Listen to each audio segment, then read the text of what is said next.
जे गाणं हे गाणं ज्या सिनेमात ज्या मूडला येतं, गौतमी पाटील हवी, गौतमी पाटील आम्ही भेटतोय, गौतमी प्रचंड बिझी आहे, तिचे शो चालेत, पण तिनेही हे गाणं आम्ही एका रात्रीत शूट केलं आहे.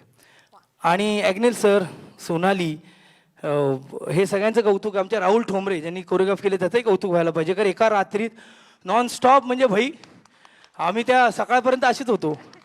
आणि तसंही गौतमीला मी पहिल्यांदा स्टारच्या इव्हेंटला भेटलो होतो, माझ्या शोलात आलेली धिंगाणाला. मला असं वाटतं की तिचा ऑरा कमाल आहे, ती एक परफॉर्मर म्हणून अख्खं महाराष्ट्र तिच्यासाठी वेड आहे. पण साधी मुलगी आहे, सिम्पल आहे, प्रत्येक स्टेप हे बरोबर आहे नाही, हे कसं करू दादा, हे कसं करता येईल, ह्या सगळ्या गोष्टी करत मला खूप बरं वाटलं. म्हणजे कसं असतं, कधी कधी आपण काही गोष्टी इतकी वर्ष काम केल्यानंतर सुद्धा एक अशी मैत्रीण भेटते जी ना तिच्या स्वभावाने आपलं शिकवते की नाही नाही अजूनही आपण आणखीन थोडं शिकायला पाहिजे. त्यामुळे तिने एवढं, म्हणजे मी तिला बोलता किती शो झालेत, हजाराच्या वेळेत तर शो केले असतील तिने, एवढा सगळी पॉप्युलॅरिटी आहे. पण ती काम करताना एक सिनेमात काम करायचं आहे, एक वेगळ्या पद्धतीचं गाणं आहे, त्यात एनर्जी टाकायची आहे.